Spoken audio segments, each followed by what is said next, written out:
Ethan Carter had grown up hearing the same warning repeated throughout his childhood: never open the locked room upstairs. His grandfather never explained why, only enforcing the rule with a seriousness that made it impossible to question, at least when he was younger.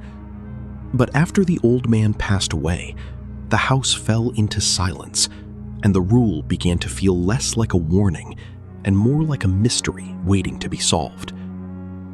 One stormy night, with rain tapping endlessly against the windows and the old wooden structure creaking under pressure, Ethan finally gave in to his curiosity. He retrieved the key from a cracked hallway drawer where it had always been hidden, his fingers trembling slightly as he climbed the stairs. The air grew colder near the end of the corridor, heavier somehow, as if the house itself was aware of what he was about to do. When he inserted the key into the lock and turned it, the mechanism responded with a deep, reluctant click. The door creaked open slowly, releasing a cloud of dust that floated in the air like ash. Inside, the room appeared frozen in time. Rotting furniture, broken frames, and scattered objects littered the floor in a way that suggested something violent had once taken place. Among the debris were skulls, far too many to ignore. Unease settled in Ethan's chest, but something stronger pulled him forward.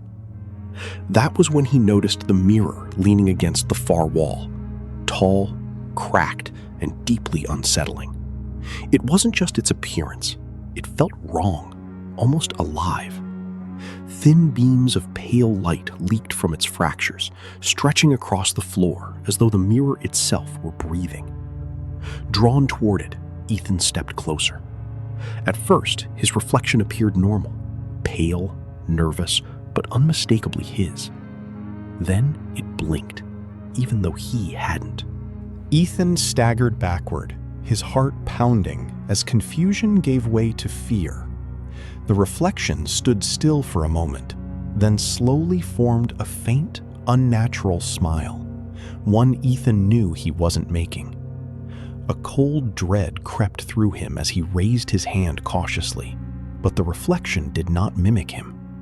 Instead, it lifted its own arm with slow, deliberate movement, its fingers stretching longer than they should, bending in ways that defied anatomy. Ethan's breath caught as the figure inside the mirror stepped closer, its body elongating unnaturally, its hollow eyes locking onto his. When it pressed its hand against the glass, a ripple spread across the surface, like disturbed water. The cracks in the mirror glowed faintly as the ripple intensified, and then, impossibly, a skeletal hand pushed through without breaking the glass. Ethan screamed and stumbled back, knocking into the decayed furniture.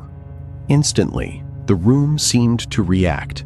The floorboards groaned, the scattered skulls trembled, and faint whispers filled the air, too soft to understand, but impossible to ignore.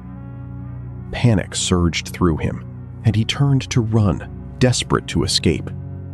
But when he reached the place where the door should have been, he found only a solid wall. The exit had vanished. His pulse roared in his ears as he spun around, his breath shallow and uneven. The shadows in the room had deepened, stretching unnaturally, and the air felt suffocating. Drawn back to the mirror, he looked again and froze. There were now two figures inside. One was the creature, still pressing closer to the boundary of the glass. The other was him. But this version of Ethan was smiling widely, his eyes empty and lifeless, his head tilted at an unnatural angle. Slowly, it raised its hand and waved. Ethan tried to scream, but no sound came out. His body felt heavy, as though an unseen force was dragging him downward. His limbs refused to respond, his chest tightening as the air seemed to vanish. The creature stepped out of the mirror completely, its elongated limbs unfolding into the room with a slow, deliberate grace, as if savoring every moment. At the same time, the smiling version of Ethan inside the mirror began to move forward, their movements briefly aligning in a disturbing synchronization. Then everything shifted. A sudden force pulled Ethan forward violently. His body dragged across the floor as he struggled to resist, his fingers scraping against the wood. The mirror's surface rippled again, and before he could stop it, he was pulled inside. The sensation was cold, endless, and silent. When Ethan opened his eyes, he found himself standing within the mirror, the room now distant and muted, as if separated by thick glass.